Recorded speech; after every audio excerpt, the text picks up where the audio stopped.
Texas boxing scene has a very special guest. I am honored and privileged. One of my favorite fighters, two-time heavyweight champion and Olympic silver medalist, the great Chris Byrd. Chris, it's great to have you on. Let me allow you to start. Introduce yourself and tell everyone why you're on today. What announcement you have to make? Well, you know, I'm coming back to boxing at my age, and I just want to fight in my original weight class at middleweight.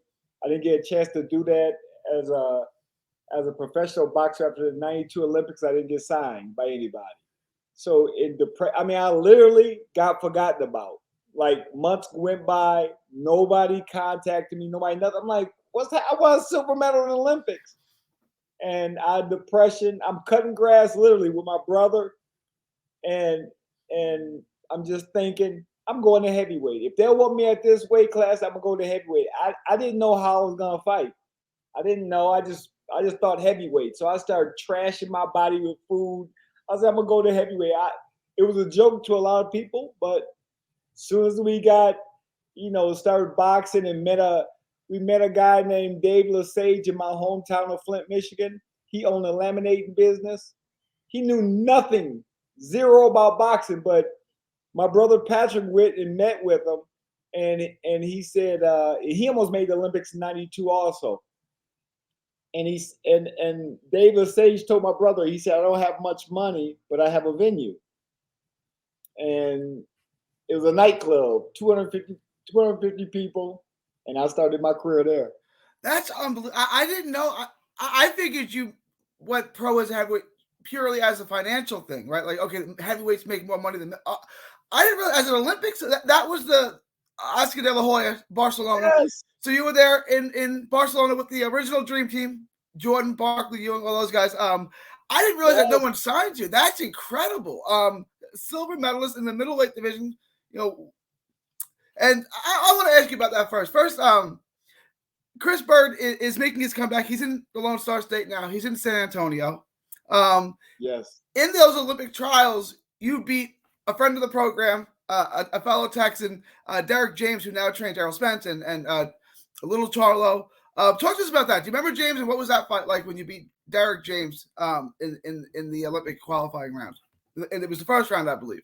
I mean, I was number one at the time, and Derek was a good friend of mine. We were friends, it's from 88, after 88, 89, and 92, we have a crew of guys, and we all know each other.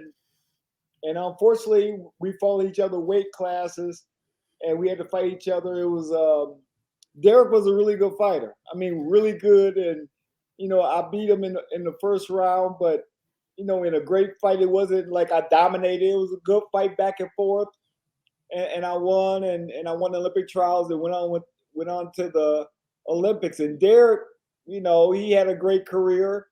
Almost, I think he fought for a world title. I know he's number one contender at a time, and a great coach, probably the best coach in our era. So, it's big. We still good friends, and life goes on, man. And people don't forget that because he trained Spence and Charlo, and he's such a great people. Derek James had a pretty good pro career. Derek James was he never won a world title, but Derek James was pretty good pro. Yeah. Middleweight and super middleweight. So you qualified for the Olympic team. The Olympic team that everyone remembers De La Hoya winning the gold medal on. You won the silver medal. Yes. You fought everyone as a pro. And I want to ask you, in the gold medal round, you fought the Cuban Ariel Hernandez, who's a two-time Olympic gold medalist, one of the great middleweights of all time. Where would you rank him as far as skill? Where would you rank him? How good was Ariel Hernandez? He was good. I mean, he was really good. He won 2 Olympics. But honestly, I thought I won. The fight was computer scoring. Yeah. 1-1. It was 1-1 after the first round, 4-4 after the second round. When the bell rung after the third round, I thought I won. I was like, did I win? This is my dream.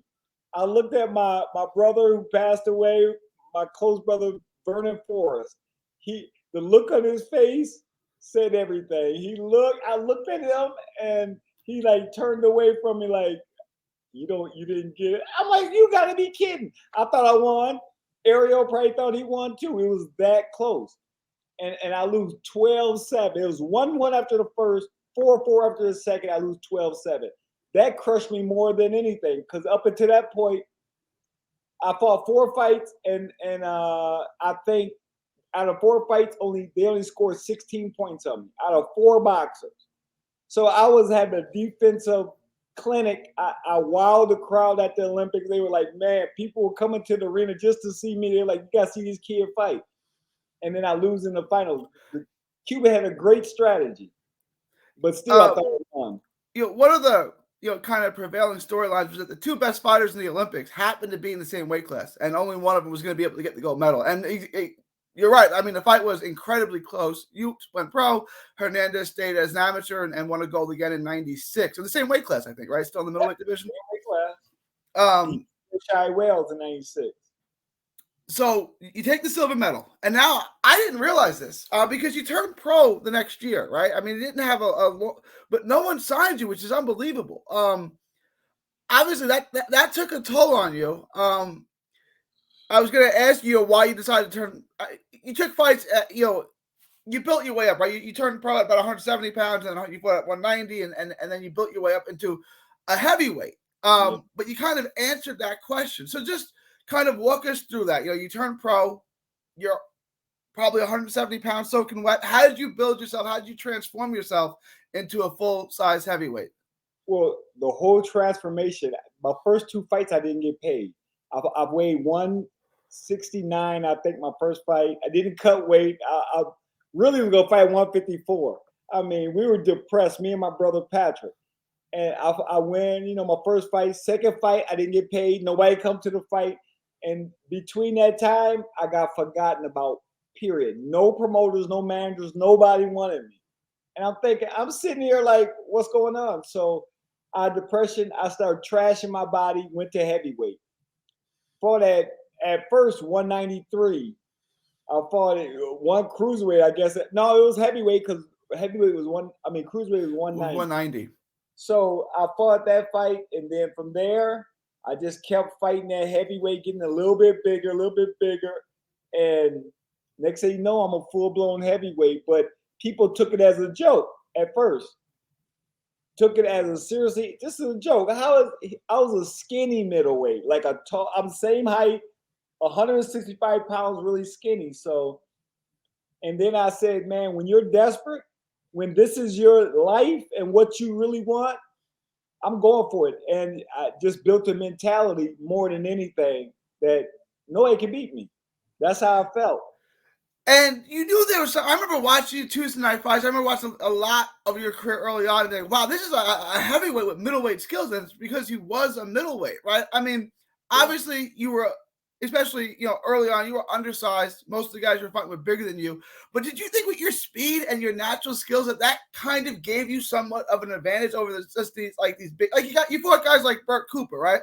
Yeah. Burt Cooper, I mean, I'm sure you can talk about his power, but I mean, his skills aren't even close to what you possess. His speed isn't even close to what you possess. I mean, do you think, okay, because I do come up from a small weight class and I am naturally a middleweight, that gives me some type of advantage over Burt Cooper?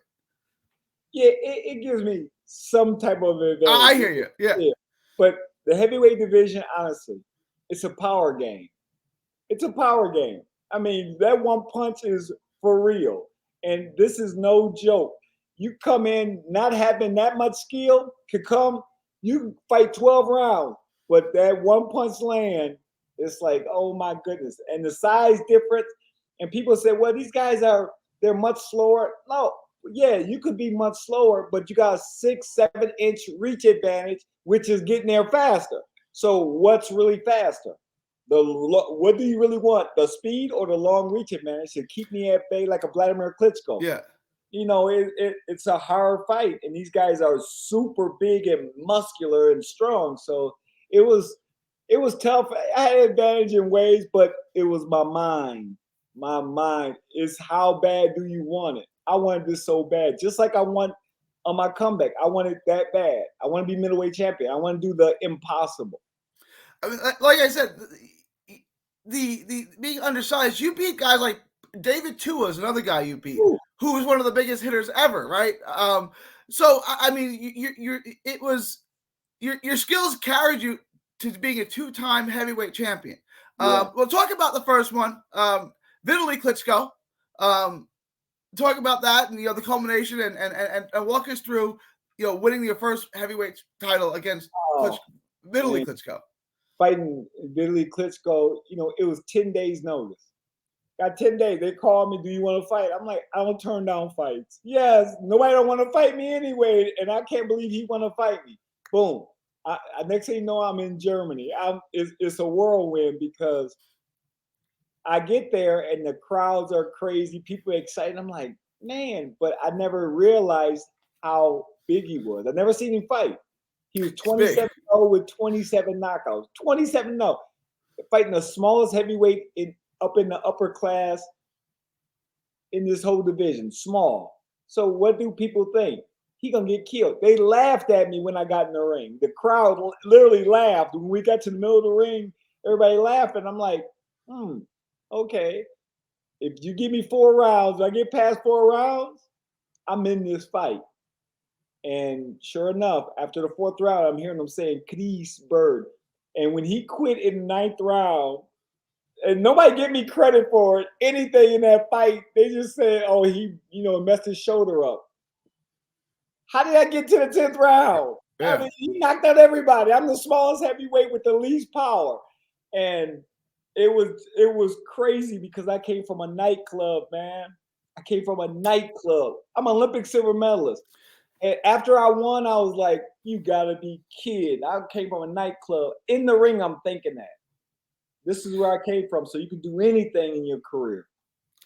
So you win the first title, then his brother gets a little revenge for the Klitschko family. You stay the course. And then you fight legendary Evander Holyfield. Oh, yeah. In a great fight, a really, really entertaining fight. And you become a 2-time heavyweight champion of the world. Talk about that. Fighting Holyfield. I mean, you fought Klitschko, who was kind of the young buck, and then you fought Holyfield, who's all-time great, probably top 10 heavyweight of all time, and you beat him. Talk about that, and then compare that to the Klitschko fight. Well, wanted to fight Evander. It was great. I wanted to fight the big 3, Tyson, Evander, Lennox Lewis. I got a chance to fight Evander. Smart guy in the ring, but he's around my size.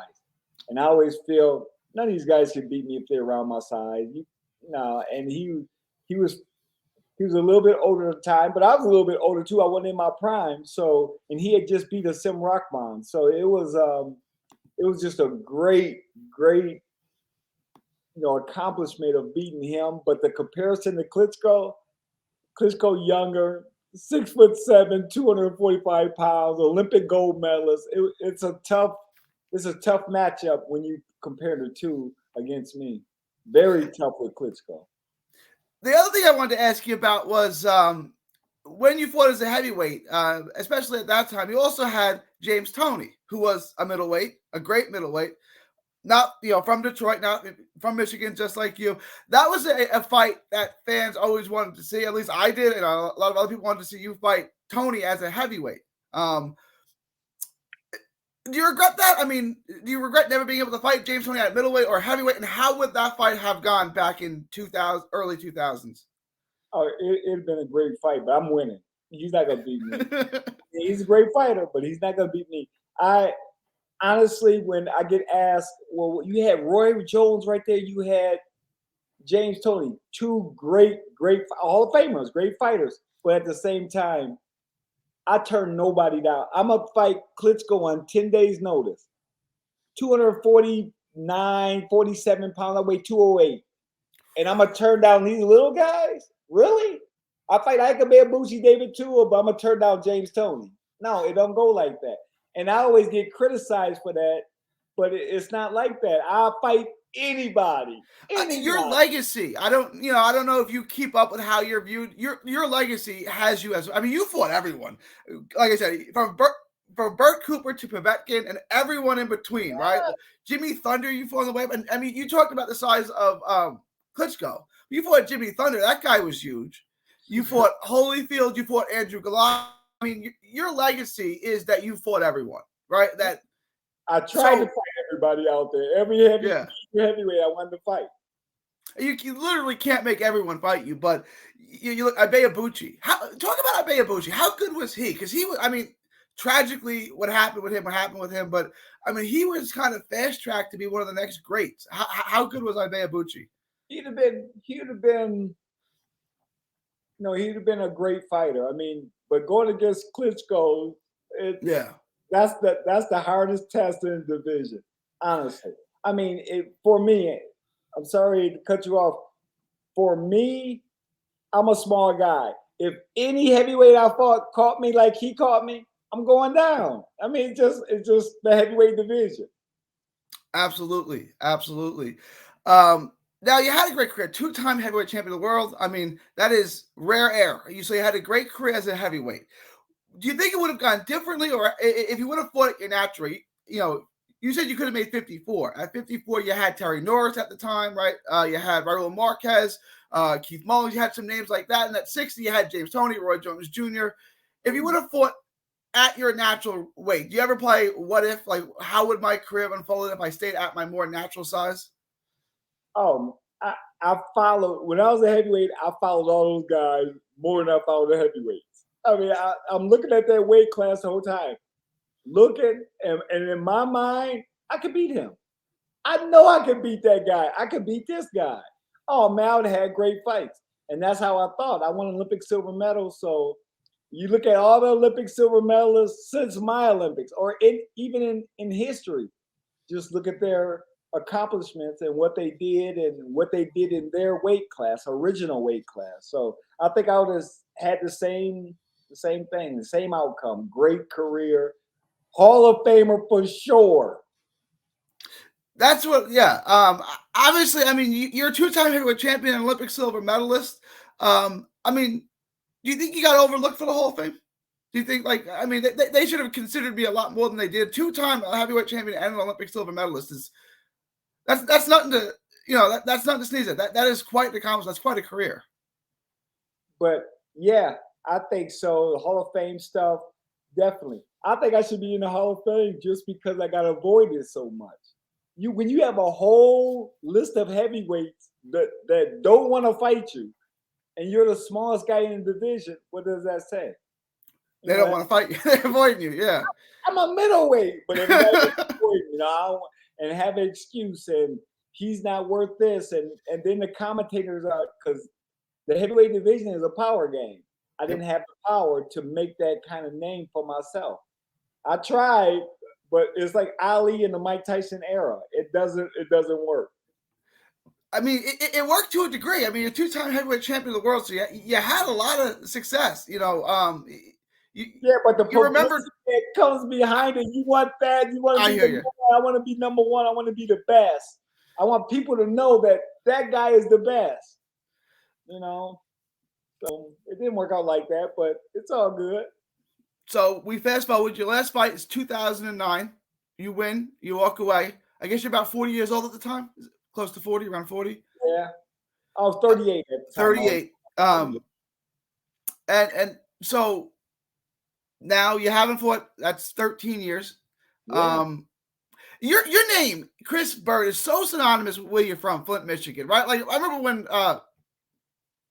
Clarissa Shields was coming, like, from Flint, Michigan. Oh, that's where Chris Byrd's from. That's Chris Byrd. Like, your name is so synonymous with Flint, Michigan. So how did you end up in Texas, and why San Antonio?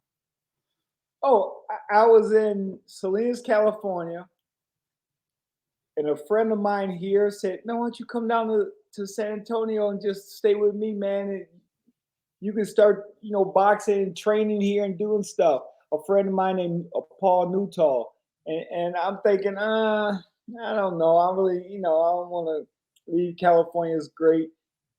But then I finally made my mind up, came, and I'm thinking, man, this is a beautiful place. It's a beautiful place. They love boxing. They love, everything about it is about love. I'm like, man, this is great. I think I'm going to stay here for a little bit and start my career right here. And sure enough, meeting with promoters, talking about fights coming up. I'm like, this is a great place to be. I love it. I'm glad you like it. I hope the Lone Star State's treating you well. Give you a big howdy from Texas. I'm glad you're here. now, when you do win a middleweight title, we're going to claim you. I'm just letting you know. We're going to call you. We know you're from Flint, Michigan, but we're going to call you a world champion from Texas. I just want you to know that. San Antonio, I think, it has the most passionate and most loyal fight fans in the country. I mean, you could put any fight in San Antonio. If you give it a good fight, like they will show out and they will support you. So let's talk about what your plans are, right? So you're going back down to middleweight, right? You're going to fight at 160, which is your natural weight. Or 54. Or 54. 54 too. How quickly do you want to move back into it? When can we expect to see you back in the ring? And well, let's start with that. I mean, when do you think you'll be back in a ring for a professional prize fight? Very soon. Like maybe we're looking at next month right now. Okay. In March, possibly. So I'm ready to, come back, make my mark in the sport. I came back from chronic pain. That's what really delayed the comeback. I got nerve damage in my foot. I had neuropathy, and I had some other issues, but I got it all worked out. I feel great, and people look at me like, "Man, you crazy? You had a great career." I told myself before I die, I have to fight at my middleweight class, and that's where I'm now. The Lord has blessed me enough to get to middleweight, and now start having fights and connecting with promoters and doing the right thing. So I think I'm gonna have a great career. I'll fight as long as I want. I'll probably fight till I'm 60, man. I mean, I feel that good. Okay, so you're 51 now. You look in phenomenal shape. Did you, you were out of the ring 12, 13 years. Did you stay in shape? I mean, did you? I was around boxing the whole time. I never got big. I was never a heavyweight, so I would walk around at about 180, 185, normal, and I train and run. And when I made that decision to really, really come back and put my mind to it, nothing's going to stop me. So you didn't blow up like Ricky Hatton, right? You did 3 years. Okay. No, never. I'll feel too uncomfortable. So you're back at your natural weight. How many? I mean, obviously you're gonna have to take some tune-up fights and get back accustomed to it. I mean, what's the plan from here? I mean, how many fights do you think you'll need to get back to that championship level, and when do you think you'll be fighting at that most elite level? I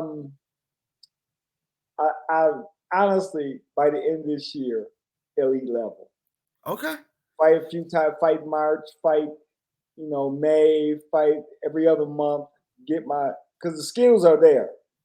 It's just it's in the mind and thinking about the pain I had for so many years. Thinking about all this different stuff now. Mine is clearing up, but the skills are still there. That's the biggest thing. My whole goal was to be middleweight champion, super middleweight champion, light heavy when I was at a smaller weight class. When I didn't get signed, I'm like, I'm gonna tear this up. I'm can't wait to fight James Toney, Roy Jones, all the guys in that era. Man, I love the matchups. And I love the competition and seeing who's the best. And I'm still in that mindset, even better this time because I'm older. So now I'm looking at world titles fighting young men that are my kids' age, but my kids can't beat me either. So they won't be able to beat me. I feel like I can beat anybody in the sport. So you look at the middle. You look at the middleweight landscape now. You got Jamal Charlo, you got Andre, right? How do you think that compares to back in the '90s when you were fighting? Like, how would you compare the middleweight picture now to when you were fighting originally? I mean, it's similar. The guys are really good. I mean, these guys they're really good. But I look at Roy Jones is phenomenal. I mean, that's just that standout. James Toney is that standout, like, we definite Hall of Fame guys whom I would have been going against. So I'm looking at these same guys. I'm looking at them like that. They may not be like that, but I'm going against a Hall of Fame. And that's in my mind. You can't beat me. And I don't care who it is, where we fight. Now can we fight in your backyard? You're not going to beat me. That's how I feel. And I'm training with the mentality of you can't beat me. No way. You better knock me out. You better try your best because you're gonna be missing all day, and I'm gonna be hitting you 3-1. I love the confidence, and I love it. You say the skills that there, you feel good, you feel sharp, like you still feel like you have your gas tank, your endurance, everything still feels good. That's what it's about, man. I'm not gonna come back and embarrass myself, and people like, what the heck is this old man in the ring? No, it's not about that. It's about looking really good, having that same mentality, and wowing the crowd. Make sure the crowd really enjoy it this time. And in my first career, a little boring. Going round after round, you beat guys, and the crowd is no. I want them to be excited about a 51-year-old man, and they can say, "I can do that at any age, at anything. You can do whatever you put your mind to. You can do." That's my mom. My mother always told me that. So I never see you're open to either one, but have you thought about 154 or 160? Have you decided like I can get to 154 comfortable, or I don't want to cut that much weight. I'd rather do 60. Have you kind of chosen a path there? You can just kind of see where it goes. I can fight at 147. I can fight at 140. I walk around at 160. Yeah, no, you. It's not like I'm cutting weight. If I Yeah. went cut all the way down, I don't cut weight. It's just how I live my life right now. When I was a heavyweight, I ate everything, trashed my body. No more of that. Take care of my body like the best athlete ever. And it's an honor and a privilege, and I'm going to be there when you're back in the ring. I'm looking forward to seeing you fight. I can't believe I get to interview Chris Byrd. I'm going to be able to cover your fights again. I mean, this is an honor and a privilege. I want to give you the last word. Let everyone know where they can find you and anything else that you might want to say. No, I just be on the lookout on the comeback. I'm telling you, it's going to be amazing. I want to be the biggest in the sport, and I'm coming back in the young man era. And people say I can't do it. Just watch. I want you to watch. I'm not counting you out, Chris. I've never counted you out. Like you said, you've always had a warrior spirit. You got a warrior's heart. I'm not counting you out. Let's get it. God bless, champ, and I'm looking forward to watching the second chapter here. Yes, thank you, man. I appreciate you having me on. I really do. Thank you very much. It's an honor to have you on. Thank you, Chris. God bless. God bless you.